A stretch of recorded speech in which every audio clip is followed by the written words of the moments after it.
For the topical treatment of atopic dermatitis in adults, the American Academy of Dermatology new guidelines task force rated 7 of 12 recommendations as strong and the rest as conditional.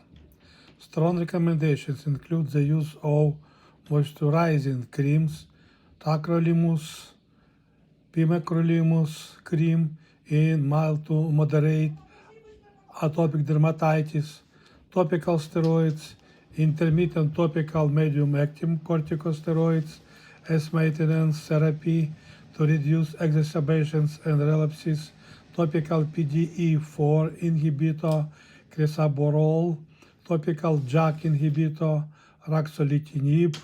Regarding ruxolitinib cream 1.5%, the treatment area should not exceed 20% of body surface area, and a maximum of 60 grams per week should be used to reduce systemic absorption and avoid serious infections, mortality, malignancy, serious adverse cardiovascular events, thrombosis. Conditional recommendations include the use of a bath and wet rubbing, but do not recommend the use of local antimicrobial agents, antiseptics, and antihistamines. Thanks for likes and sharing.